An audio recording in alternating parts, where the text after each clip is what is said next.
La ciencia es el futuro. Sin ciencia no hay futuro.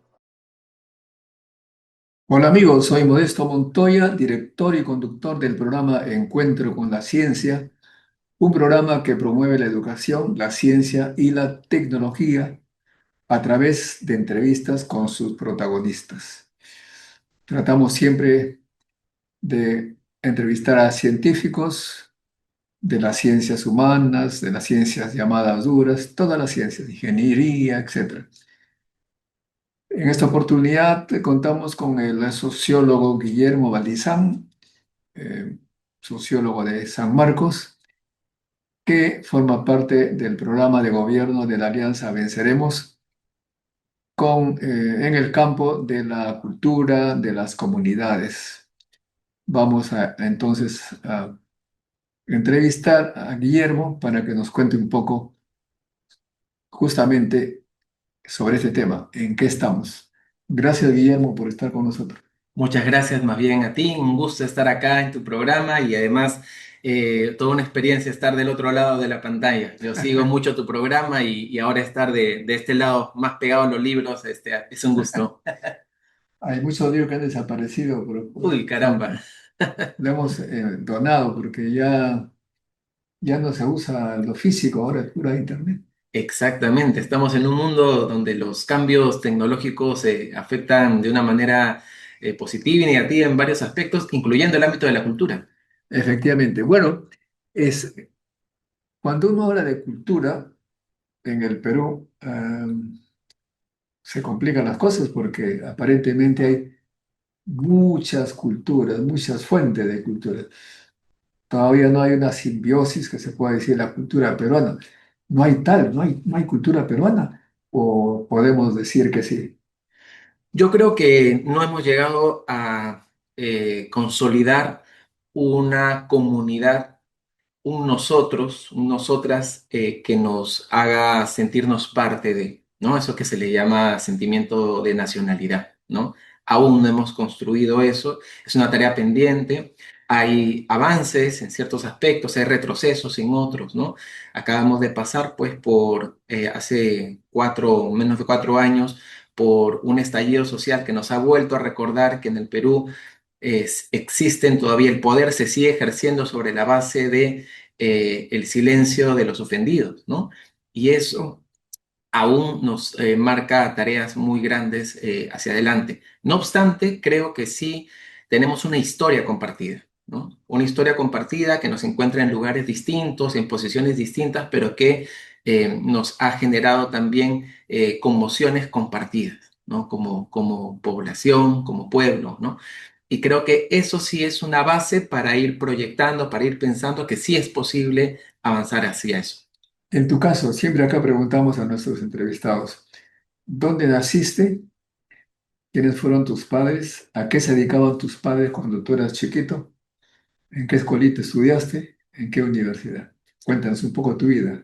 Mira, bueno, yo vengo de una familia que está compuesta por Teresa Guerrero, mi madre, que es ayabaquina, piurana, y por mi padre, Darío Guillermo Valdizán, que es maleño. Se conocieron también en sus épocas juveniles en procesos de militancia también social y política y bueno, formaron una familia. Nosotros tuvimos un primer lugar donde nos conformamos, donde habitamos, que fue en San Martín de Porres, ¿no? Manzana Pelote 1, Urbanización El Pacífico, aún me acuerdo, mira. ¿Qué cuadra de la Avenida Perú? No, estamos más bien para el lado de lo que iba a ser pocos años después la avenida universitaria, ¿no? Ah, Más pegado hacia Los Olivos, ¿no? ah, Por ahí, por ahí. Y bueno, ahí nosotros tuvimos pues nuestra infancia, ¿no? Tuvimos nuestra infancia y después ya hacia la secundaria más o menos empezamos a estar en otros distritos de Lima, ¿no? ¿en qué colegio estudiaste? Yo estudié en lo que se entendería como el colegio peruano soviético, el Atusparia. el colegio Pedro ¿Tus padres Suárez eran Valle. comunistas entonces? Mis padres eran tremendos comunistas.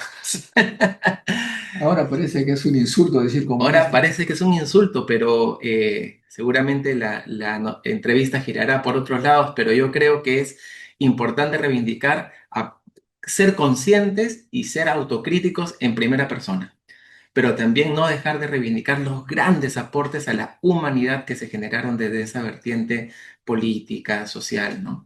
Pero Definitivamente. hablando de cultura, la gente cuando escucha la palabra comunista, eh, o cuando la gente dice comunista, yo le pregunto, ¿qué significa para ti comunista? Y casi nadie tiene una idea clara. Para ti, ¿qué cosa es ser comunista? Bueno, yo creo que es un horizonte histórico y civilizatorio, ¿no? Y un horizonte que nos plantea como regla básica que existe algo llamado solidaridad humana, ¿no? Solidaridad entre todos los seres, más allá de sus clases sociales, más allá de su fenotipo, más allá de su procedencia, ¿no? Existe algo que es la solidaridad y sobre eso se fundan nuevas relaciones, ¿no? No bajo la lógica de la acumulación infinita de bienes como ocurre en la actualidad, ¿no? Sino sobre esa base de esa solidaridad. La Y palabra sobre, comunidad. claro, como decía un amigo, nosotros también decimos comunistas, pero nosotros también decimos comuneros, ¿no?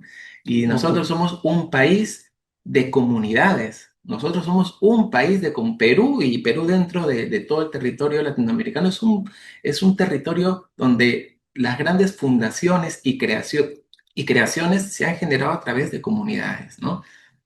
Ahora, San Martín de Porres, precisamente, es un lugar donde llegaron diversas culturas.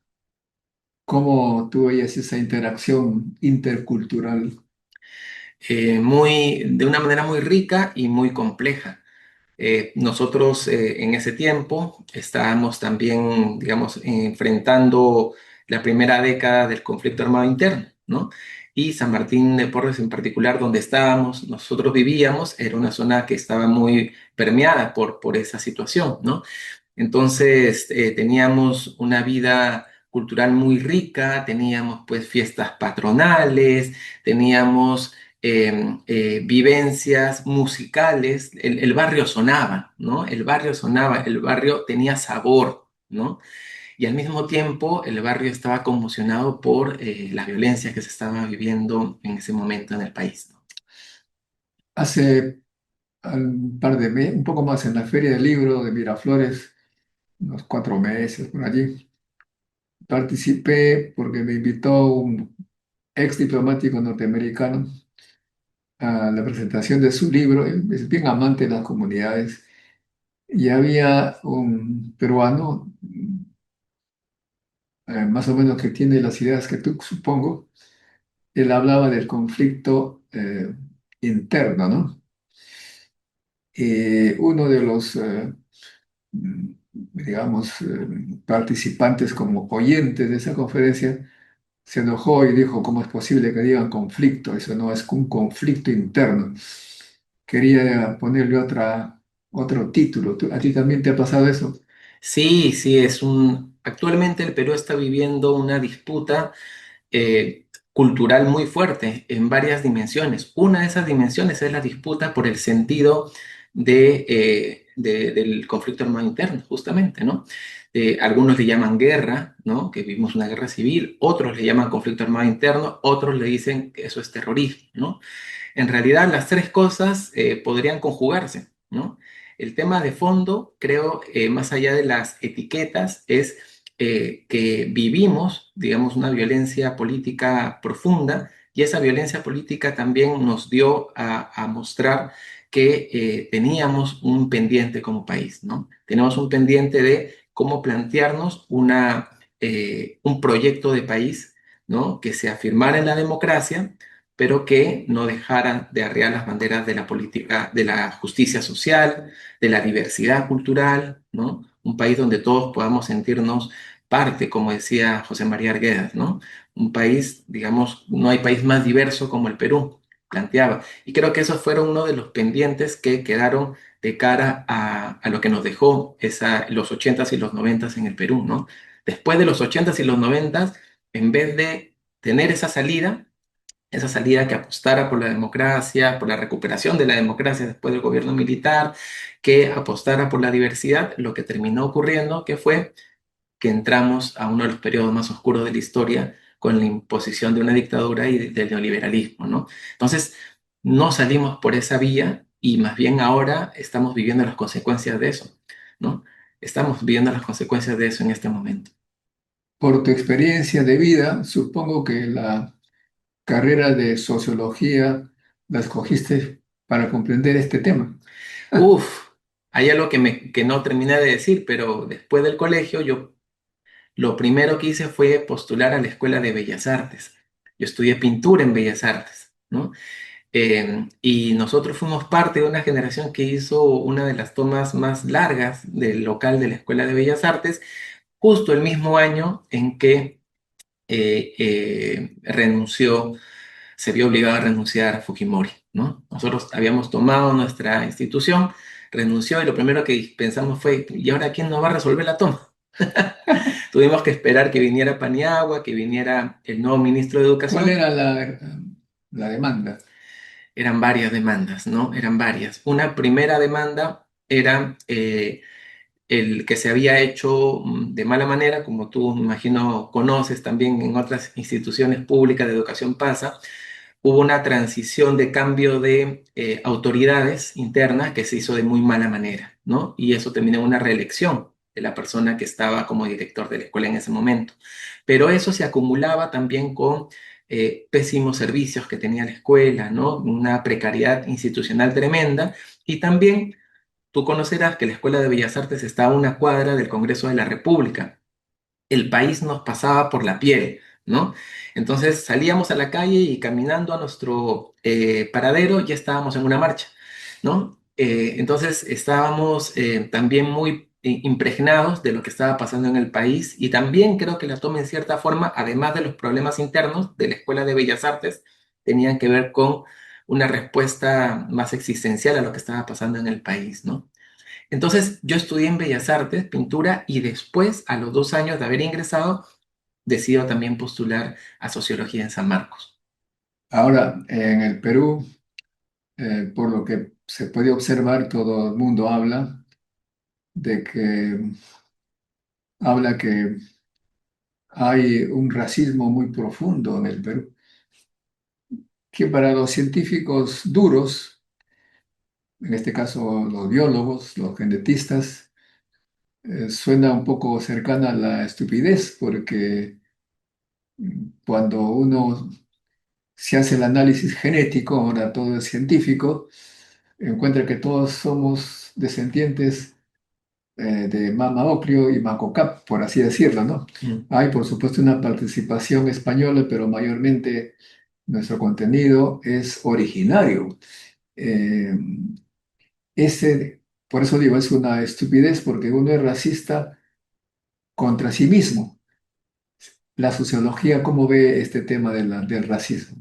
Hay muchas entradas desde la sociología, hay muchas entradas. Hay toda una discusión también respecto a si el concepto que marca la discriminación que vivimos es específicamente racismo, otros le llaman pigmentocracia, ¿no? Más allá de esas disquisiciones más conceptuales, creo que lo que ha pasado y lo que es claro en el país, y es parte de esas grandes dificultades estructurales que tenemos para no concebirnos como un proyecto nacional. Sobre todo, uno no se identifica claramente, porque si nosotros somos mayormente herederos de los originarios, ¿no? ¿Contra quién podemos ser racistas? Totalmente. Nos han enseñado a odiarnos a nosotros mismos, ¿no? Es más, creo que más que odiarnos claro, es una forma de decirlo, pero nos hemos creado un gran complejo, ¿no? Sin embargo, no lo hemos hecho nosotros, sino como siempre, las potencias coloniales imponen sus valores a través de la fuerza, a través de los medios de comunicación. Y aquellos que pensamos un poco fuera de la caja, como dicen, Mm.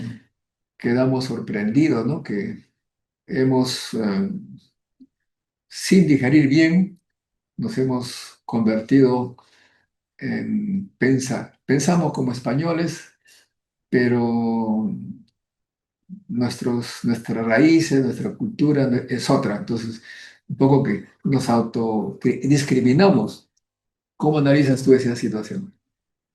Mira, nosotros aquí en Perú tenemos una raíz en el campo de la sociología muy importante, que es la que nos dejó Aníbal Quijano, ¿no? Que es un Ya, referente mundial y que habló justamente de la colonialidad del poder y la colonialidad del saber. En líneas muy generales, pues cómo nos cuenta, nos hace saber cómo se inventó el concepto de raza para poder, digamos, justificar culturalmente estas desigualdades y discriminaciones estructurales que permitieron que los países como el Perú, países colonizados, fueran subyugados por las potencias imperiales, ¿no? Eso, nosotros tenemos acá un baluarte tremendo que es peruano, que es Aníbal Quijano, y que además muy poco se le reconoce acá en Perú, ¿no? Uno cuando va a otras partes de América Latina, pues tiene un reconocimiento tremendo. Aquí en Perú aún no, esperemos que eso que cambie, ¿no? Pero definitivamente, por eso mencionaba hace un momento, creo que reconocer esa dimensión, ¿no? De procesos de colonización que no han pasado, que siguen vigentes, ¿no? Y que se reproducen de una u otra forma, creo que es vital para poder pensar un proyecto de país y para poder pensar la política en el Perú también, ¿no? Porque esto no solamente es un tema cultural que está en el aire, sino que por ser un tema cultural está enraizado en nuestras instituciones, ¿no? Yo hace poquito fui al Congreso de la República, justo a una reunión de la Comisión de Cultura, y siempre me pasa lo mismo cuando voy al Congreso. Cuando vas con una autoridad, las personas que trabajan ahí hacen una venia, hacen una pequeña venia, ¿no? Yo no sé de dónde habrá quedado eso, pero digamos, creo que hay mucho de cortesano todavía en nuestra forma de entender y de ejercer el poder, ¿no? claro, yo comprendo que las potencias pues desarrollan este concepto de raza para justificar lo que hacen, ¿no? Pero que nosotros, los que hemos sido colonizados, eh, tomemos esos mismos valores para justificar que nosotros somos inferiores, entre comillas, eso ya es una cosa ya psicológica que debería ser tratado por psicólogos, psicoanalistas y sobre todo por los sociólogos que tienen mucho que hacer allí.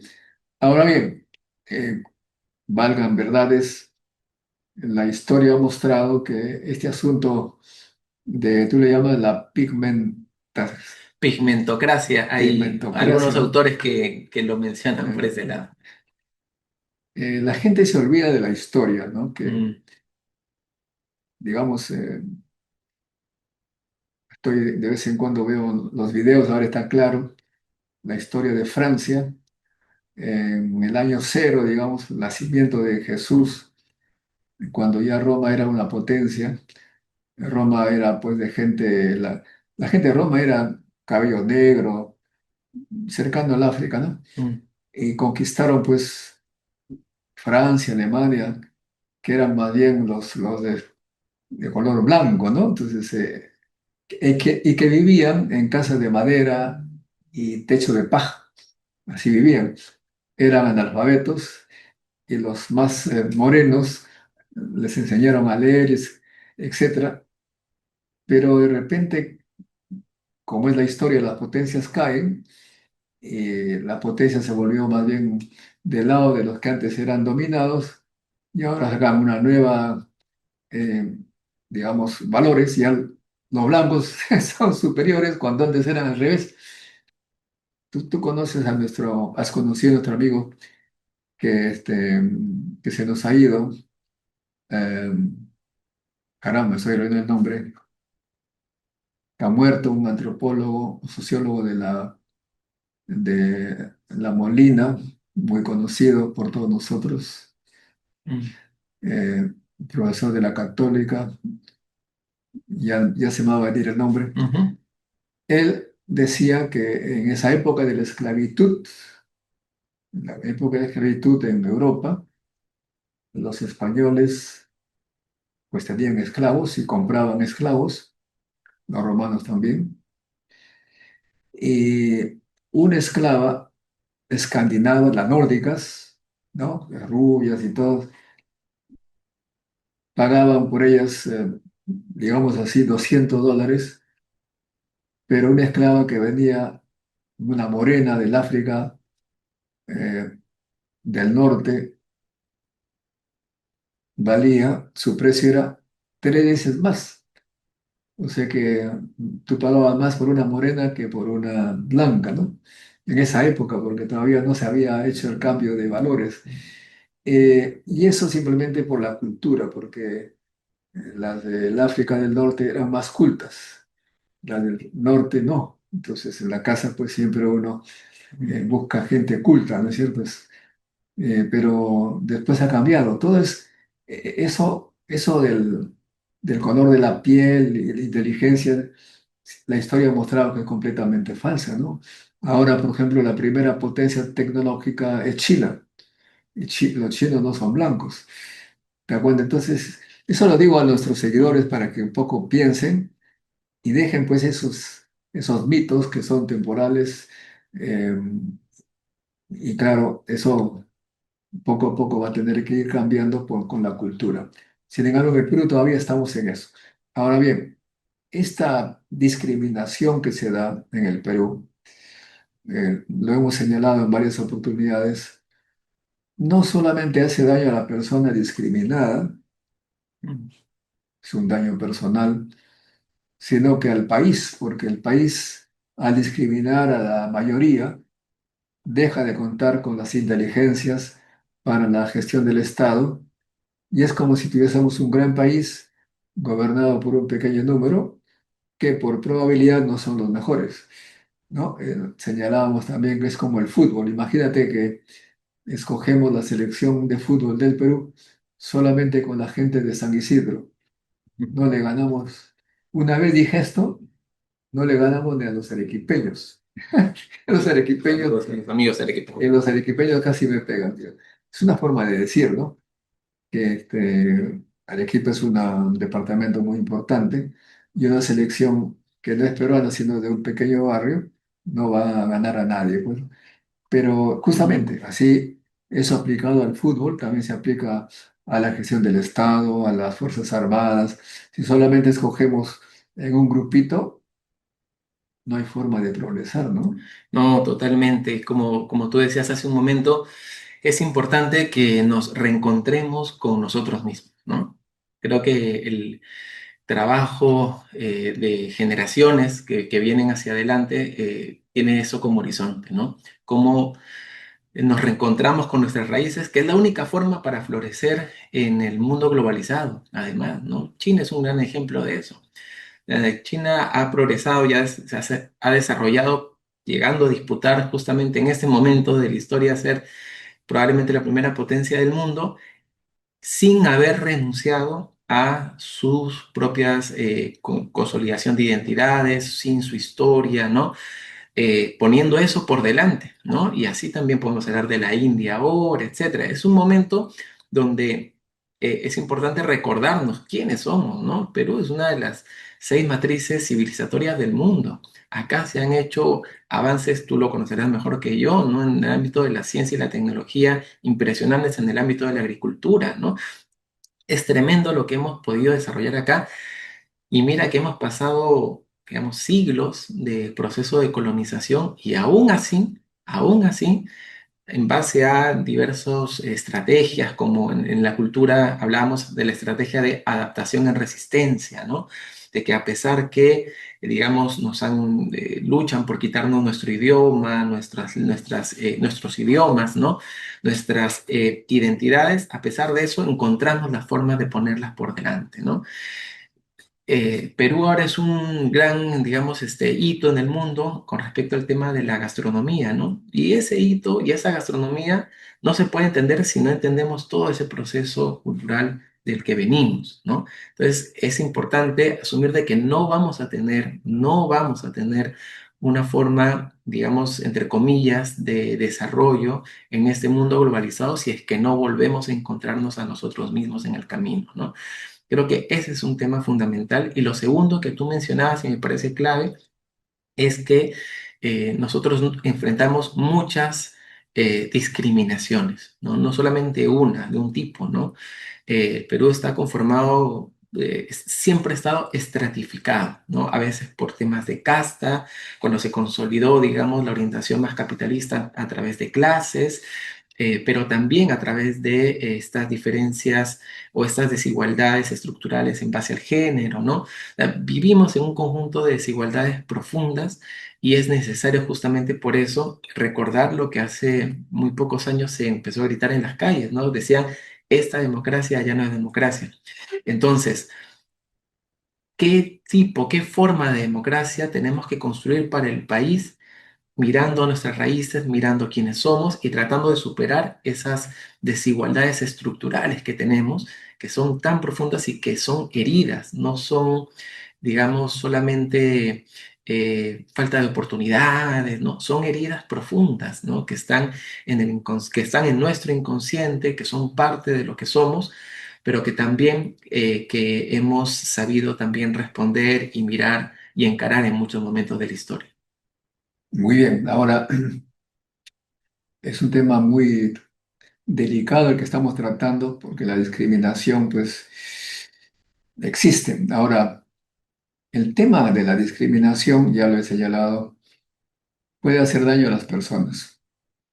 Pero generalmente eh, a mí de joven no me preocupaba, digamos, no poder entrar en algunos lugares que nunca quise entrar, ¿no es cierto? Mm. Algunos se quejan, no me han dejado entrar a un nightclub, nunca se me ocurrió ir a un nightclub, un club, lo que fuera, ¿no? Eso me tienes, hay que preocuparse, pero no es tan importante. Lo importante es que en el Estado, que pertenece a todos, haya ese tipo de discriminación. O sea, si nosotros vemos la composición étnica de los niveles del Estado, se ve claramente que no es representativo del Perú. En otras palabras, el porcentaje de los altos cargos en el Estado, en porcentaje, no está representando el porcentaje de la composición étnica del Perú. Y claro, el caso, en mi época de joven, el caso más evidente, creo que está disminuyendo, menos mal, era la Marina, ¿no? Que entraban apellidos ingleses, franceses. Yo he sido trabajador, investigador del IPEN, Ujú. y los presidentes eran militares. Entonces los presidentes marinos, me acuerdo claramente, estaba eh, Jorge Dubois-Gervasi, de origen francés, del Lepiane Massa, italiano, Miletich de Sousa, medio portugués, y así, o sea, No habían decía, quistes, pero mamanis. en una oportunidad conversé con un marino oficial, pero que no era de esos apellidos, y me dijo que incluso dentro había discriminación porque los pocos que no eran de ese grupo de apellidos los mandaban a Puno, lejos del poder.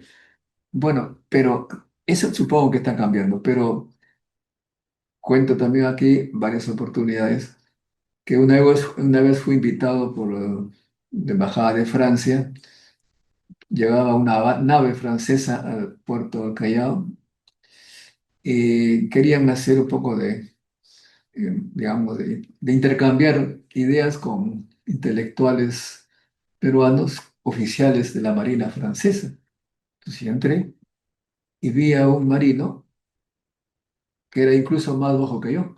Pensé que era un marino de bajo nivel. Le pregunté, me dijo que era oficial de la Marina. Digo, pero en la Marina de Francia no hay límite de estatura. Sí, me dice. ¿Y cuánto es? 1,48 m. 48, digo, pero ¿y por qué 1,48 m? Porque 1,48 m hay un instrumento que sirve para medir los ángulos en las estrellas al borde del barco. Si no tienes 1,48 m, no puedes. Es una cuestión técnica. Pero digo, ¿por qué en el Perú hay una talla, en esa época era creo 1,72 m? ¿Por qué razón? Y después he visto que no hay países que pongan talla para ser oficiales. Y es que claramente esto es una cosa de discriminación, ¿no? Porque además ahora las guerras ya no son pues de cuerpo a cuerpo, y podríamos decir, ah, necesitamos un valiente. Son pues como satélites, misiles, etcétera. Y normalmente los oficiales no están en la batalla, mandan a los soldaditos. Más bien los soldaditos deben ser más altos que... Entonces, claramente esos tipos de discriminación hacen sonreír, pero realmente dan pena pues que un país todavía se quede con discriminaciones sutiles, ¿no? Que no dicen lo que son, pero que en el fondo efectivamente representan discriminación contra los andinos que por falta de alimentación pues son bajitos, ¿no? Yo pensé que la talla mínima de Francia era un homenaje a Napoleón. Dicen que también era bajo, ¿no? Sí, sí. Bueno, los grandes oficiales de la historia han sido bajitos, ¿no? Porque efectivamente no tiene mucho que ver la talla con el rendimiento, ni en la ciencia, ni en los militares, los grandes estrategas, Mm, ¿no? Ah, te cuento, claro. pues, Napoleón, a propósito, me hace recordar eso. Napoleón no era parisino. Esa es una muestra que no debe haber discriminación. Mm. Era de la isla de Córcega, una islita pequeñita, como que diríamos, un poco más, podríamos decir, con mucho respeto a mis amigos de las islas de Puno, ¿cómo se llaman esas islas? Aquí, Islas pobladas, pues, ¿no? sí. Era una persona de una de esas islas, digamos, porque Córcega es una islita pequeña. Entonces tenía una manera de hablar, eh, como aquí diríamos un provinciano lejano. No hablaba como los parisinos, no hablaba como los franceses, y se burlaban de él, lo discriminaron en la escuela militar. Imagina, entonces él, en lugar de estar conversando con esa gente que lo discriminaba, leía sobre las grandes batallas de Mm. Alejandro el Magno y César, Julio César. Eh, en, las- en los escritos decían, mientras que los franceses de la capital hablaban entre ellos, Napoleón hablaba con Julio César, ¿no? Y por eso es que llegó a ser un gran militar, ¿no? Un gran estratega, emperador. Entonces, hay veces la demostración que la discriminación pues, no tiene sentido, ¿no? Aquí un discriminado llegó a ser un gran emperador. Bueno, acá en Perú también, ¿no? Muchos, digamos, personas que venían de sectores discriminados han terminado siendo grandes empresarios, han terminado siendo también grandes intelectuales, ¿no? Acá Eh, Julio Cetello, pues, Julio Cetello, por poner un caso de tantos, ¿no? Julio Cetello, el monumento que hizo para la arqueología en el Perú, ¿no? Entonces sí, definitivamente en términos de hechos concretos, digamos, podríamos decir, sin que suene, digamos, tirado de los pelos, que la discriminación, en particular el racismo, no tiene sentido. es una estupidez, ¿no? Es una estupidez, ¿no? No hay que tratar de no naturalizar el tratar a una persona que ejerce racismo públicamente como una persona que tiene una idea relativamente respetable. El empresa que discrimina pierde, Así es. ¿no? También lo hemos contado aquí, que Francia era un país que no tenía pues valores de fútbol, no ganaba copa alguna, y un entrenador pues se preguntó por qué somos potencia mundial y en fútbol somos nulos.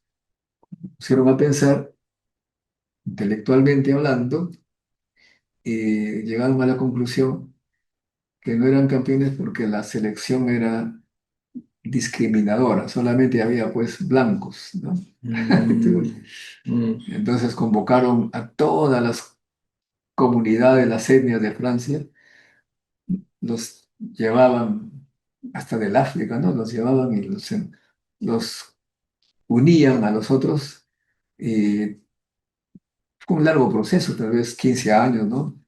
Desde chiquitos.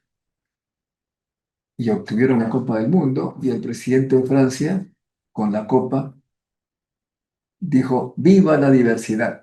De modo que la diversidad enriquece y los peruanos, los peruanos deberíamos comprender eso, porque si no lo hacemos, no vamos a salir del hoyo en que nos encontramos, ¿no? Y porque nos va muy mal en fútbol, además, así que nos conviene tomar esos ejemplos. Claro, dicho sea de paso, bueno, lo que tú dices, ¿no? Le pregunto a los muchachos que nos escuchan que hagan una estadística de los 24 seleccionados, ¿cuántos son de Lima? ¿Cuántos de provincias? Importante. Mm. En principio debería haber un tercio de Lima y dos tercios del Perú, que es como está repartida, ¿no?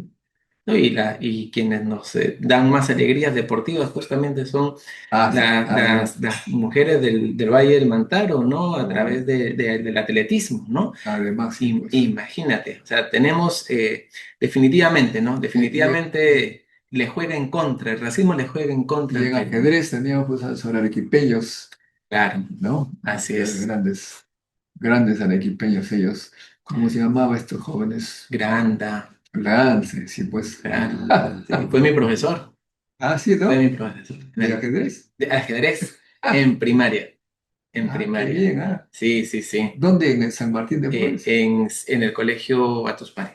Sí, en Ah, el en la colegio Tuspari, ¿verdad Batuspari. que entonces están en la Tuspari? Sí, sí, sí. Y dime, ¿y por Pero solamente quería sumar algo a lo que tú decías, que esto también es parte de una corriente internacional, ¿no? Este auge del suprematismo que está habiendo, ¿no? En países, pues, con tradición imperial. Ahí un dato concreto que es importante resaltarlo es el hecho que cada vez el hombre blanco, occidental, caucásico, está eh, reduciéndose en términos de población mundial. Y parte de eso, y como eso se siente, el instinto, digamos, de no perecer es el que ahora, de una u otra forma, salta también con todo ese grado de virulencia a, digamos, asumirse como, digamos, estas vertientes ultraderechistas, ¿no? Esta recomposición política de ciertas miradas, incluso fascistas, tienen que ver con esa disminución también poblacional, ¿no? Y eso es lo que está documentado, que es importante, eh, digamos, verlo desde ese panorama también internacional, ¿no? El racismo está volviendo porque también hay un escenario internacional que después de la pandemia está pugnando por recuperar esa hegemonía que se ha ido, digamos, desde el 2008, que fue pues esta crisis económica financiera, hasta la pandemia, empezó a resquebrajarse. Después de ese proceso, pasada la pandemia, hay una disputa abierta en el mundo por quién va a asumir la hegemonía en la actualidad, ¿no? Y eso es parte de lo que estamos viviendo como telón de fondo. Y por eso es tan importante, y agradezco mucho que tengas también la disposición de abrirnos tu espacio para conversar de esos temas, por eso es tan importante discutir sobre el ámbito cultural, ¿no? Porque desde el ámbito, ya lo decía José María Arguedas, ¿no? En tecnología probablemente nos puedan superar momentáneamente, pero en arte, en cultura, Perú tiene una de las riquezas más profundas que existen, ¿no? Y eso no solamente en términos de réditos abstractos, sino también en de réditos de participación social, de participación política, de economía, ¿no? Si existe un mercado interno de Perú, ese mercado interno existe sostenido por factores esencialmente culturales, ¿no? Claro, y los turistas que vienen acá a Lima, Perú, pues no vienen a ver los restos de España, vienen a Machu Picchu y a otros lugares que son muestra de la civilización prehispánica y preinca, más que nada, ¿no? Muy bien, entonces, hablando un poco de política, francamente allá es muy complicado, hay un montón de partidos, cada uno se acusa de cualquier cosa. A propósito de ello, cuando veo los medios masivos, por ejemplo, la República, que me está decepcionando bastante porque parecía un medio bastante neutro, digamos, imparcial, pero a veces denuncian, todos los funcionarios públicos son denunciados, ¿no? Cuando el funcionario público no es del gusto de la República, sale, denuncian, ¿no? Cuando la justicia sentencia que la denuncia era totalmente sin fundamento, no se dan el trabajo de publicarlo. Mm. En cambio, cuando a los candidatos que ellos creen que son los suyos, los llenan de loas, le dicen, nunca denuncian las cosas que, ¿no? Por ejemplo, un caso en estos tiempos, eh, el señor Grosso, Mm. que no es del gusto de la República, bueno, para mí tampoco, dice usted, un militar bastante especial, lo tratan de mentiroso porque dijo que no conocía a un empresario medio raro, ¿cómo se llama allá? Villaverde, creo, ¿no? Así es, Samir Miguel. Y ahora miren que sí lo conocía. Entonces yo le digo a la República, a propósito, ahí están, muchachos, yo he demostrado a través de este canal, de manera fehaciente, completa, que el señor Alfonso López Chao ha mentido en varias oportunidades. Por ejemplo, mintió que la UNI está creciendo en publicaciones, cuando su propio vicerrector dice que están bajando, el vicerrector de investigación, él dice que están subiendo, y me echa la culpa a mí, que estoy diciendo que está bajando, cuando fue su vicerrector, y que según él dice que Marcos Cifuentes, perdón, Percy Maita, le ha dicho, ¿cómo es posible que Modesto diga que está bajando la UNI cuando está subiendo? Y con evidencia, dice, ¿no? Digo, pero ¿qué cosa está hablando este señor?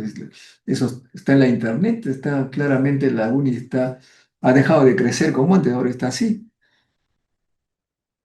Entrevisto a Percy Maita y dice, yo jamás le he dicho nada, no le he comunicado nada, o sea que lo desmiente, pero él se da ese típicamente mentiroso, ¿no? Dice, estamos subiendo, cuando no es verdad. Y lo increíble es que en la entrevista que tuvimos, dijo algo que a nadie le llama la atención y me pregunto por qué. Él dijo, en la UNI no había baños. ¿Tú te imaginas que en la UNI no había baños hace unos 5 años? Mira, hace 5 años no he ido, no he pasado por la uni, pero hay algo que no calza, ¿no? No había baños, imagínate, o sea que hacíamos nuestra necesidad como los perritos en el jardín, por favor. Pero a los canales masivos no le llama la atención que mientan de esa manera tan grosera, ¿no? Si yo te digo, oye, hace 5 años en San Marcos no había baños, seguro que te enojas. Sí, pero lo que sí te puedo decir es que en muchas facultades les echaban llave para ahorrar agua. Ah, eso sí, pero aunque Eh, me diga que no había baños, Fíjate. pero a nadie le Mira, llama la atención, salvo a mí que soy de la uni, ¿no? Y así, bueno, tantas cosas. Otra cosa, dice, yo se me ocurrió la idea de la presidencia porque los muchachos de Puno me lo pidieron. Eso fue el 2023, creo, ¿no? el 22-23. Pero yo le hago recordar que en el año 90 y tantos, a principios, nos dijo a nosotros, a un grupo de gente, que quería ser presidente. O sea, que es evidente un mentiroso Mira, yo creo que Los políticos hay así. un punto que tú mencionas que me parece que está poco investigado y que habría que, en base a tu interés y que acabas de mencionar, es importante profundizar, que es la relación entre, digamos, la política institucional en el Perú y las universidades, ¿no? No, claro, eso es otro tema, pero te digo, un mentiroso que aparentemente no preocupa a la República, pero sí cuando miente grosso, cuando miente, uff, ¿eso qué significa? No es un periodismo No, imparcial. en el Perú, los medios de comunicación, lamentablemente, yo no espero que exista neutralidad, ¿no? Pero lo que sí espero es que exista rigor, ¿no? Que exista, que también que haya línea política, que haya línea editorial, está muy bien, pero que haya rigor, que haya, digamos, una ética profesional que esté detrás. Y lamentablemente, ahorita cada quien está jugando su propio partido, ¿no? Los medios de comunicación en general, en el Perú, por lo menos los principales, por lo menos hay unos que están haciendo un trabajo interesante a nivel de redes sociales, ¿no? Pero en líneas generales, bueno, son empresas que están jugando su propio partido en base a sus intereses, ¿no? Y Claro, creo que eso es un tema muy delicado, ¿no? Es un tema muy delicado. necesitamos una prensa que nos informe, ¿no? Porque de lo contrario, los electores y los peruanos estamos en serias dificultades, porque terminamos por no creer en ninguno. Que finalmente es lo que pasa, ¿no? Ahora la gente para informarse ya no ve la televisión, los canales de televisión, ya no ve el periódico, ve su celular. Y en el celular ya no tienes filtro, ¿no? Entonces las fake news y todo terminan generándote información que termina empobreciendo tus criterios para poder tomar decisiones políticas también, ¿no? Es tremendo. Voy a mencionar a un solo candidato, Acuña. Acuña es el que actualmente está despilfarrando más dinero poniéndolo en redes sociales para llegar principalmente a ¿Ah, jóvenes, no? ¿no? Pero justamente tú hablas de Acuña, yo hablo de Alfonso López Chávez. Alfonso López Chávez dice que es el partido de los jóvenes y parece que los jóvenes están con Acuña y con Grosso y creo que ahí también hay una desinformación del propio candidato. Pero tú hablas de Acuña, es increíble cómo su universidad Universidad.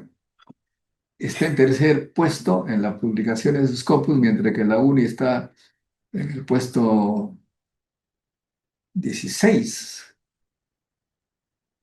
O sea que, ¿cómo hace? ¿Cómo hace la uni para estar tan bajo? Quiero decir. Una primera cosa, hablando a título personal, que debería decir es que yo soy un orgulloso hijo de la educación pública, ¿no? Bueno, Yo tuve la posibilidad de estudiar en la Escuela de Bellas Artes, que es pública, de estudiar en la Universidad de San Marcos, que es pública, y en todos esos espacios, ya te digo, desde comienzos de este siglo, ¿no? Del siglo XXI, he podido ver que lo que estamos viviendo ahorita, el tipo de política que estamos viviendo ahorita, es algo que también se ha ido cultivando en instituciones como la universidad pública, ¿no? claro, acá en este canal somos partidarios de una educación pública para todos. Es decir, no podemos nosotros estar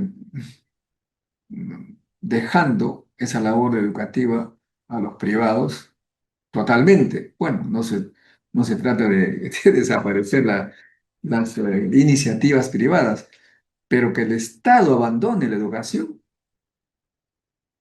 no me cabe en la mente del siglo XXI. Las potencias, Francia, Alemania, su educación todos son públicas, ¿no?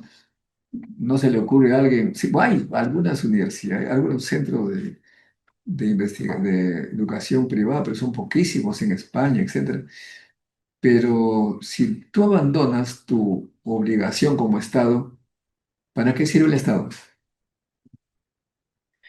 Yo le sumo algo a lo que tú has dicho, ¿no? A modo de eslogan. Yo diría, la calidad de la política peruana institucional que tenemos es reflejo de la calidad de nuestra educación universitaria. Pienso igualito que tú, o sea, lo que vemos en el Congreso y los ministros, eh, es producto de los 50 años de educación. Es el nivel que tiene la población porque el Estado abandonó su responsabilidad educativa. ¿Y qué podemos esperar? Si no se educó a la población, que salgan buenos profesionales, buenos políticos, pues, no, es imposible, ¿no? Sí, y sin embargo, las cosas más interesantes que han surgido en el país y que nos han dado renombre internacional en las últimas décadas no han pasado por la universidad, ¿no? Además, Mira, veamos lo de la gastronomía claro, que lo porque si mencioné hace un nosotros momento, ¿no? partimos de la observación Mm. que la educación es pésima en gran parte, si la educación no sirve casi para nada, obviamente los que van a sobresalir no necesariamente han pasado por ahí. No, hay además comunidad, como hablábamos al comienzo de comunidades, hay comunidades creadoras en el Perú que han mantenido tradiciones, pero que también han innovado, ¿no? Han innovado profundamente. Somos un país que es, podríamos, usualmente dicen, somos un país minero. Si vemos la cantidad de fiestas patronales, festividades, carnavales que se, digamos, celebran en el Perú anualmente, diríamos que somos un país principalmente de carnavales, ¿no? Y los carnavales no solamente son una fiesta, digamos, esporádica, son una forma de mantener un sentido de comunidad, una fuerza cultural, de resistencia cultural muy profunda y muy importante, ¿no? De hecho, dicho sea de paso, en la Alianza Venceremos tenemos una propuesta de instalar un calendario anual de fiestas, festividades y carnavales en el Perú que nos permita consolidar primero, todo ese nivel cultural tan potente. Segundo, también ese grado de participación masiva que hay. En tercer lugar, también el tema económico que también genera y profundiza este tipo de celebraciones. Pero lo menciono porque decíamos este versus, no es por negar lo universitario, la universidad es fundamental. Sin Ah, no, universidad pero no el hay. Estado tiene que invertir, pero no invierte. Pero el problema es que el Estado tiene abandonada y abandonó conscientemente a la A universidad propósito, pública para beneficiar a los Acuñas, a los Lunas, etcétera, ¿no? Eso lo hizo adrede. bueno, ahí tú creo que estás exagerando. Yo tengo A mi ver. propia hipótesis, ¿no?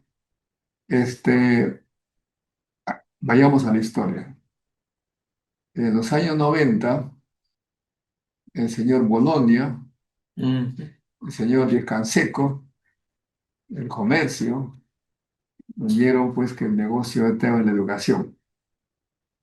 Entonces, pues dieron una ley, bueno, el gobierno dio una ley, el Congreso dio una ley muy especial para abrir a la inversión pública.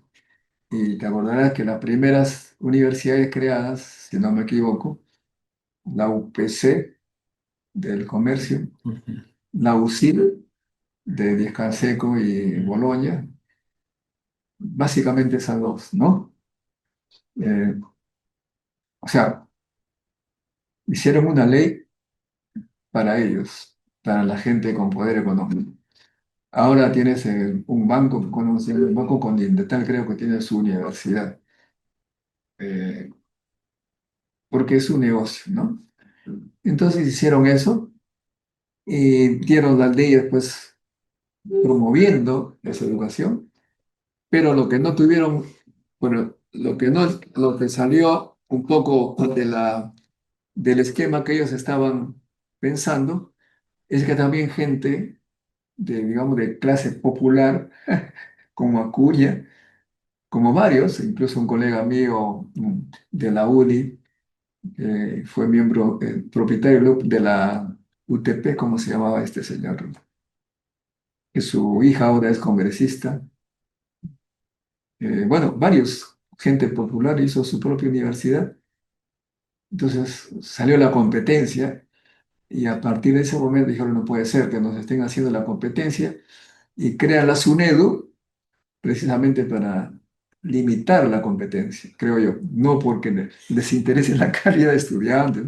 Si a nosotros nos interesa la calidad de la educación, no hay otra que el Estado debe invertir más en educación, pagar bien a sus profesores, bien equipado, porque las universidades que he mencionado, no sé porque soy del mundo universitario, tienen como profesores a los que enseñan en las universidades estatales. En la UNI, un profesor, como el Estado a propósito le paga una miseria, Él tiene que enseñar en la UPC, en la UCI, para completar la olla. ¿De acuerdo? O sea que es una cosa de lo más, digo UPC y UCIL, por decir dos universidades, está generalizado, pero todos los profesores de San Marcos, de la UNI, ya no enseñan, ya no se dedican a tiempo completo a la universidad pública porque tienen que ir a atender a otro lado. De modo que es producto de esa. Acuña es, digamos, un efecto, por supuesto, de esas leyes, pero el objetivo principal era otro, ¿no? Creo que ustedes, ¿qué planes tienen para cambiar eso? O sea, el abandono de la educación. Te van a decir, no hay plata, ¿cómo quieres que eduquemos a la gente y no tenemos plata? ¿Cómo así? Bueno, primero tenemos que hacer cambios profundos a nivel de recaudación, ¿no? En la reforma tributaria que se ha planteado, que estuvo, creo, nuestro candidato presidencial, Ronald Atencio, hace poco acá en tu programa, y creo que ha podido ser muy claro en el planteamiento, porque efectivamente, más allá de la buena voluntad que pueda haber, si no tenemos, pues, una economía que sustente estos cambios de fondo que se quieren hacer, va a ser muy difícil, ¿no? Y lo segundo es realmente comprometerse con la educación superior, ¿no? Ahí menciono la universidad, que hemos ahondado mucho en eso, pero también los institutos, mira, y lo voy a decir porque también me toca a nivel personal, las escuelas públicas de arte. Existen escuelas públicas de arte en todas las regiones del país, en todas, y en la gran mayoría están en un nivel de precariedad y abandono tremendos. Las escuelas públicas de arte dependen de el Ministerio de Educación. Se han discutido legislaciones, se han discutido las ¿Han leyes, abandonado las escuelas? las escuelas, y ahí yo te lo planteo porque creo que tenemos ahí una causa común.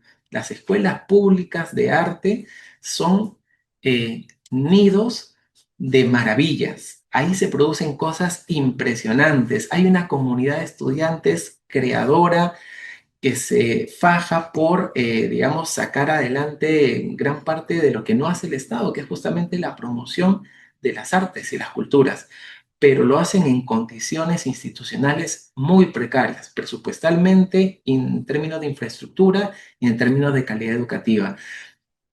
Como te digo, yo he seguido y he sido parte en algunos momentos, porque también trabajé en la Escuela de Bellas Artes, acerca de cómo se han ido discutiendo leyes para mejorar las condiciones, pero todas esas leyes, digamos, la discusión termina ahí, ¿no? No termina, no se potencia en términos ya de una discusión nacional que venga del propio Ejecutivo, ¿no? El Ejecutivo lo que hace es tratar de ordenar la casa para que, digamos, no molesten mucho, entonces tratamos de sacar una ley para las escuelas públicas, ¿no? Las propias escuelas de arte plantean más bien la necesidad de ser universidad.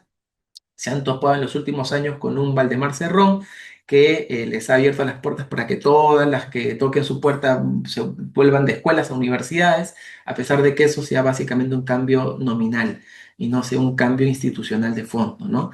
Entonces, comprometerse con la educación superior en el país es comprometerse con la universidad, pero también es comprometerse con los institutos que son tan importantes en el país, y es comprometerse con las escuelas públicas de arte. Y cuando decimos escuelas públicas de arte, estamos hablando de escuelas que forman profesionales en pintura, escultura, grabado, docencia artística, danzas, música, etcétera. Es, digamos, un crisol impresionante. Nosotros hablamos de industrializar el Perú. Hay varios partidos que ya han empezado a decir, ya no le da tanto miedo decir, hay que industrializar el Perú, hay que dejar de ser extractivistas, hay que empezar a industrializar el Perú. Parte de esas industrias tiene que ver con las industrias culturales. Parte de esas industrias, y mira, no existe industria cultural en ningún país del mundo que no haya sido principalmente fomentada por un periodo de décadas a través del Estado. Tú te puedes imaginar, lo primero que se te venga a la cabeza, a la mente ahorita, cuando piensas en Argentina, y esa imagen que tienes ahí hace referencia a una expresión cultural que fue apoyada por décadas por el Estado. Te imaginas Brasil, lo que primero que se te viene a la cabeza es parte de una expresión cultural que fue también parte de una apuesta de décadas de financiamiento, de aporte institucional por parte del Estado. Entonces el Estado tiene que, porque es la forma de, no solamente de, digamos, fortalecernos económicamente, de generar más trabajo, porque eso se logra con la industrialización de las culturas, también es una forma de consolidarnos como nación, es una forma de combatir el racismo, es una forma de reencontrarnos con nuestra diversidad, ¿no? Entonces ahí tenemos un potencial y ese potencial no hay que inventarlo de la noche a la mañana. Tenemos nuestras escuelas públicas de arte ahí. Están esperando que el país voltee a mirar. Me haces sonreír un poco porque creo que somos ingenuos, ¿eh? Porque los grupos de poder son los menos interesados en promover la cultura. Y eso no lo digo porque simplemente se me ocurre, sino que históricamente eh, está demostrado que la cultura y la educación finalmente terminan en grandes revoluciones. Acordémonos del caso más conocido de la historia, Francia, ¿no?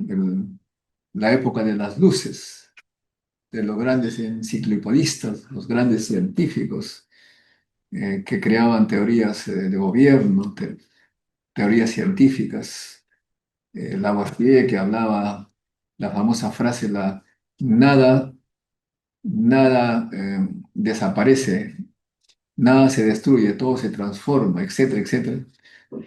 Ese periodo de luces y de grandes ideas dieron lugar a la Revolución Francesa, que terminaron decapitando a su rey. O sea que la cultura es peligrosa, Guillermo, muy peligrosa. Totalmente, Entonces, no totalmente. te van a dejar, los poderes no te van a dejar desarrollar la cultura, más bien va a estar más de moda, cada vez más lo que tú señalas, ¿no? Esos que los candidatos los hacen bailar, cosas de ese estilo.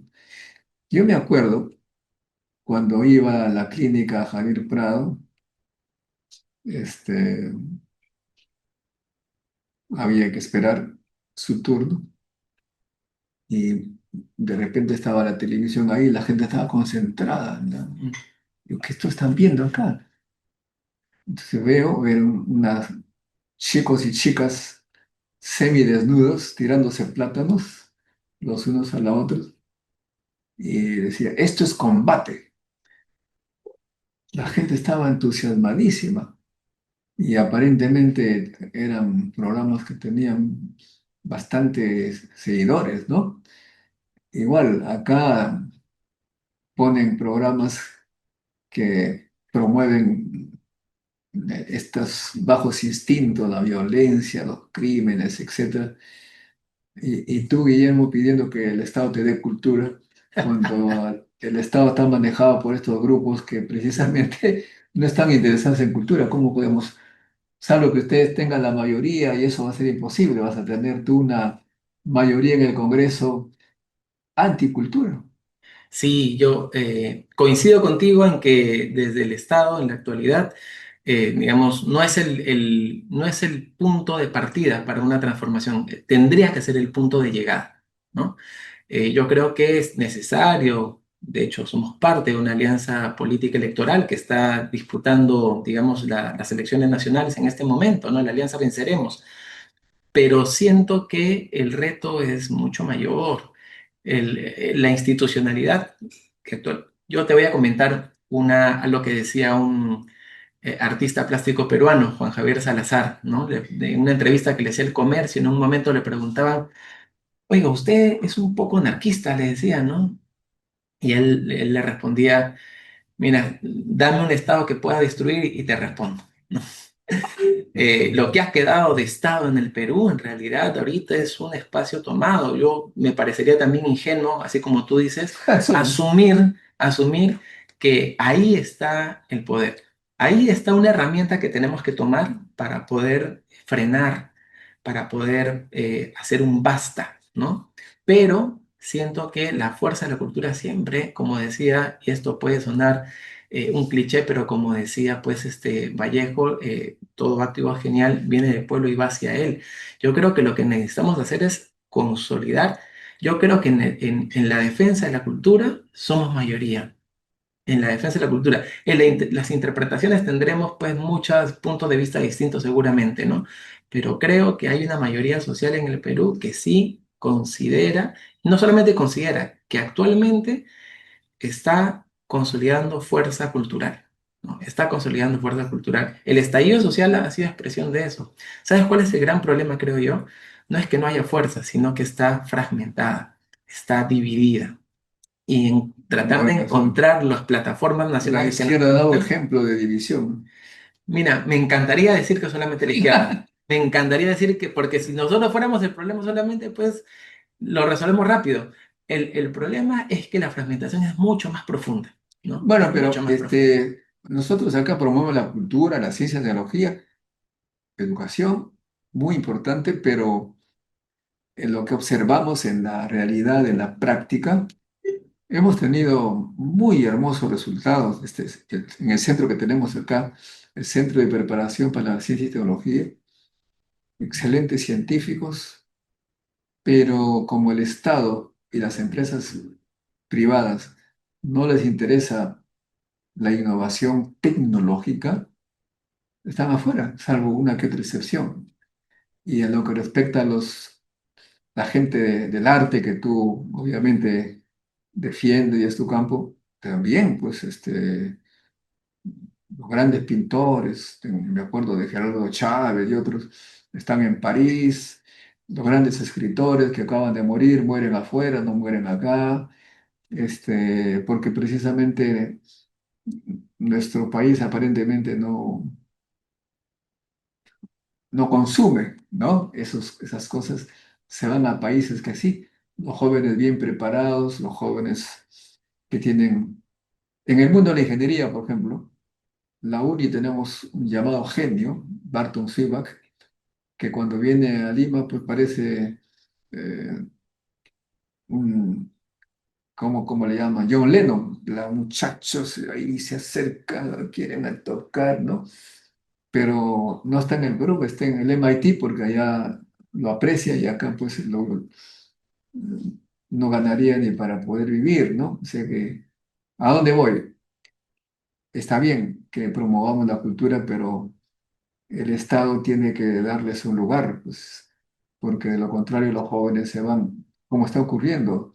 Cada año se van 400.000, 500.000 jóvenes porque saben que acá en el Perú aquellos que se esfuerzan terminan como mendigos, ¿no? Y a mí da mucha pena, por ejemplo, mi primo Rodrigo Montoya, 40 años de profesor en la Universidad San Marcos, con una pensión de 800 soles que no tiene ni para los medicamentos. Eh, bueno, él regresó a Perú porque no puede vivir bien fuera, le gusta su país, pero la gente joven se va. ¿Cómo harían ustedes para retener a los talentos? Bueno, justamente generando las oportunidades que has mencionado, ¿no? En base a lo que tú has dicho, completamente de acuerdo, ¿no? Yo quería mencionar previamente solamente una cosa, ¿no? Eh, para subrayar lo que has dicho hace un momento. En el Perú, actualmente en estas elecciones hay ocho partidos, ¿no? Y varios de ellos en los primeros lugares que están planteando como propuesta cultural la eliminación del Ministerio de Cultura, ¿no? O su fusión, ¿no? Para hacer un cajón desastre que sea Ministerio de Educación, Cultura, Deporte, ta, ta, ta, ta, ta, ta, ta. Y actualmente, ahora que se ha modificado la composición del Congreso de la República, para el siguiente Congreso, que va a ser bicameral, se ha eliminado, ahora sí, eliminado, y eso ya no es una amenaza, promesa, amenaza de campaña, sino que ya se ha eliminado la Comisión de Cultura y la Comisión de Pueblos Amazónicos, Andinos y Afroperuanos. Se han eliminado.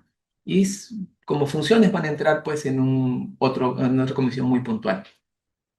Estamos en un momento de retroceso de lo poco que teníamos avanzado en términos de institucionalidad democrática, de derechos culturales en el Estado peruano, hay una regresión muy grande, ¿no?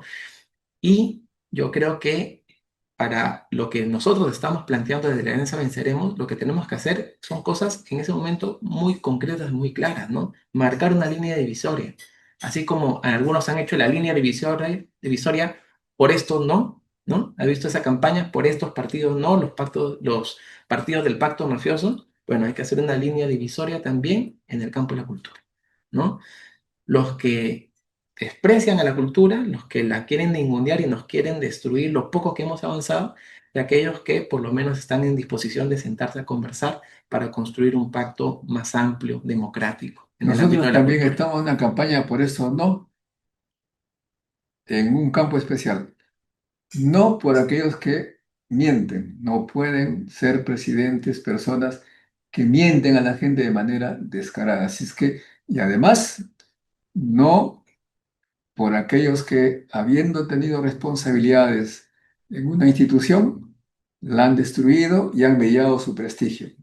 No podemos nosotros elegir a alguien o votar por alguien que ha destruido una institución que se le ha confiado para beneficio personal. O sea, ni mentiroso ni destructor de instituciones. Así que piensen, si hay un candidato, pregúntense qué hizo antes de ser candidato, qué hizo con la institución que se le confió, es o no mentiroso. Eso es muy importante porque finalmente, como dijo Alfonso Barrantes, la honestidad ya sería una revolución. Totalmente. Bueno, vamos a ver si hay preguntas, porque aquí te voy a ir leyendo. Mm, Uy, hay muchas preguntas, ¿eh? No sé si vamos a alcanzar acá. algunas, por lo menos. Julio César Cabezas dice, ¿dónde naciste y si has visto racismo en el colegio? ¿Dónde nací? Yo nací en Lima y me crié, como te comenté, en San Martín de Porres. A Julio, ¿no? En San Martín de Porres y el racismo lo hemos visto pues desde el barrio hasta el colegio, hasta la universidad, hasta los centros de trabajo, ¿no? En centros laborales también hemos visto un conjunto de discriminaciones, ¿no? Es algo que nos atraviesa lamentablemente, ¿no? Breve respuesta, porque son muchas, ¿eh? Julio César Cabeza dice, comunismo es te quito, reparto, me quedo con la mejor parte. Es una manera de ver, ¿no? Había un cómico peruano que decía, estamos en la época del consumismo pantalón, consumismo vestido. Sí, por un lado eso puede ser el consumismo, bueno, Julio dice que ese es el comunismo, habrá un tiempo para conversarlo mejor, con más detalle. Bueno, parece que Julio César quiere, hay un montón de preguntas, ya le pusimos dos por lo menos. Vamos al siguiente. Carolina Valenzuela dice, hola a todos, gracias Modesto por el conversatorio con el candidato Guillermo Balizán. A propósito del candidato, No, no, no, no, yo soy parte del programa, pero estamos con la Alianza Venceremos. no es candidato Carolina. María, todos los peruanos somos acomplejados y racistas. Bueno, efectivamente, me parece que sí. Y eso se puede Eh, ver incluso hasta por cifras. Hay ah, una encuesta que salió del Ministerio de Cultura ya hace unos años que decía que la gran mayoría de peruanos asumía que los peruanos eran discriminadores, pero cuando les preguntaban si ellos mismos eran discriminadores, decían que no. Carolina Valenzuela dice, el racismo ha sido y sigue siendo una característica de tantas sociedades humanas. Totalmente de acuerdo, Carolina, yo estoy totalmente de acuerdo. Yo, por ejemplo, que combato el racismo, reconozco que mi abuelo materno era racista, pero no un racista, bueno, es una historia muy interesante, Mm. porque mi abuelo materno, originario de la familia Wilca, cuentan que eran aymaras, que los incas los expulsaron al norte, porque los aymaras estaban en el centro. Yo vengo desciendo de una Wilca, y mi abuelo materno era racista porque no soportaba a la gente blanca, o sea, era racista contra los blancos. Mi abuelo paterno Montoya, que tiene raíces de Cajamarca, de Celandín, no era precisamente un indígena, pero a mí, mi abuelo materno, con la forma como me educó, debo decirlo con vergüenza que sentía, lo sentía el abuelo paterno, que venía de origen cajamarquino, lo sentía menos. O sea, para mí el más era el abuelo paterno. Efectivamente, cada pueblo es racista porque siempre hay tendencia a creer que uno es el mejor, ¿no? Eso me parece natural. Todos los pueblos tienen eso. Entiendo, por ejemplo, que cuando estaba en Japón me decían que los niños, como en el Perú, siempre se les dice, hijito, tú eres el más lindo del mundo, ¿no? Mm. Hijito lindo, te dice, ¿no? Entonces, cuando cumplen 4 años, los niños japoneses se miran al espejo y cuando le pregunto a los peruanos, le digo, ¿y qué creen que descubren? Ah, que no era bello. No, al contrario. Como le habían dicho que era bello, él descubre qué cosa es belleza para él. ¿No es cierto? Pero eso es natural, totalmente natural. Lo que es anormal y estúpido, como decimos, que aquel que ha sido discriminado asuma el rol del discriminador y discrimine a su familia y a él mismo. O sea, es un racismo estúpido. O sea, podría entenderse que es un racismo contra la gente que no es peruana, entre comillas, cosa que tampoco se justifica, pero ella de ser racismo contra un hermano del mismo origen, de origen andino, eso me parece por lo menos una ignorancia total. Bueno, De eh, acuerdo. ¿cuál es tu apreciación respecto a eso? No, de acuerdo contigo. Solamente diría lo siguiente, no hay, o sea, no es que uno sea o no sea racista por lo que uno cree. Somos una sociedad racista, ¿no? Yo puedo entender ciertos chistes que se hacen discriminadores y yo puedo estar en contra de ellos, pero entiendo por qué dan risa porque estamos en una sociedad discriminadora y racista, ¿no? Entonces, no solamente lo que hay que hacer contra el racismo, no solamente es tener un punto de vista personal, es generar las condiciones sociales que permitan superarlo, ¿no? Eso creo que es el tema de fondo, ¿no? Y para mí, y lo he dicho varias veces, amigos que nos siguen, lo importante para la nación es escoger en los cargos, sea militar, civil, etcétera, a los mejores que haya. Y el Estado debe educar a todos por igual para escoger los mejores que dirijan al país. No importa el color de la piel, lo que fuera, los mejores. En ese sentido, eh, somos partidarios en este canal de la meritocracia y no del tarjetazo o de la recomendación familiar. Muy bien, vamos a ver alguna otra pregunta de algún colega diferente. Carolina Valenzuela, discriminación le niega a un individuo o grupo humano el acceso a ciertos derechos. Eso es discriminación, efectivamente. Muy bien, estimados amigos. Ha sido Guillermo Valdizán, responsable del área de cultura, comunidades del Perú, con quien hemos conversado sobre el tema cultural, comunidades, etcétera.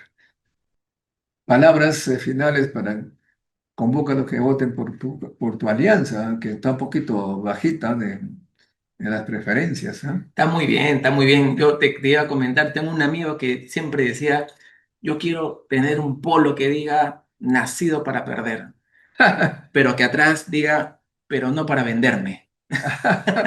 No, Nosotros definitivamente estamos en campaña, estamos haciendo una campaña muy fuerte. Nuestro candidato está ahora en el sur del país y estamos apostando porque el programa que estamos planteando es un programa que no solamente lo hemos inventado nosotros, sino que recoge parte amplia de demandas sociales que se están desarrollando justamente en esos espacios, en esas poblaciones más discriminadas y más ofendidas del país. Y creemos que vamos a poder dar la talla en este proceso electoral, pero sobre todo creemos que esta es una lucha mucho más larga, de más largo plazo, y en esa lucha de largo plazo Nuevamente te agradezco por el espacio, por permitirnos decir que la cultura es un elemento central para volver a reencontrarnos y para volver a, digamos, a sentir que podemos florecer y a disputar el corazón y la imaginación de nuestros pueblos. Muy bien, amigos, ha sido Guillermo Valizán de la Alianza Venceremos. A este programa están invitados todos completamente. Hemos invitado a López Aliaga, que nos dijo, no sé si él o alguno de sus ayudantes que hacen, que no quieren hablar con científicos que hicieron a que gane Pedro Castillo. Bueno, yo le hago recordar, señor López Aliaga, que en segunda vuelta había un candidato que hablaba de ciencia y tecnología y educación, y otro candidato, una candidata que no quería ser entrevistado por nuestro canal, mientras que Pedro Castillo vino, participó en la conversación con los científicos. La candidata no quería saber nada con la ciencia, y la única palabra, la única vez que pronunció la palabra ciencia fue: no hay que politizar la ciencia. O sea que acá no tenemos otra bandera que la de ciencia, tecnología y educación. Y por supuesto, también hemos invitado a Belmont, que dice: ya vamos a ir. Nieto también dice: ya, momento, ya. Pero aparentemente no, a algunos no les gustan las preguntas complicadas. Ha venido acá varios, ¿ah? Popio Olivera, también Mesía del Partido Morado, varios. De modo que todos están invitados. Señor López Chao también está invitado para que un poco rectifique las mentiras que dijo en la primera oportunidad. De repente no son mentiras, sino falta de información. Bueno, también está invitado, ya lo hemos invitado. Todos, amigos, comuníquense con nosotros y si desean que alguno de sus partidarios, alguno de sus candidatos sea entrevistado por nosotros a este canal, pueden enviar un correo electrónico muy fácil a modestomontoya@gmail.com. Ahí está. Bravo. Y ustedes, amigos, seguidores, les agradezco mucho. Ya somos prácticamente 85.000 seguidores, que no es poco para la gente que se dedica a la ciencia y a la educación. Y hagan circular este video, suscríbanse si todavía no lo han hecho, hagan su like. Este canal no tiene ningún tipo de auspicios, prácticamente casi todos los videos son gratuitos, eh, todos los videos gratuitos, nadie paga por eso. Entonces no tenemos compromiso con nadie, sino con la verdad. Gracias, amigos, será con nosotros hasta un próximo encuentro con la ciencia. Hasta luego, Guillermo, nos vemos. Luego nos vemos. Gracias. La ciencia es el futuro. Sin ciencia no hay futuro.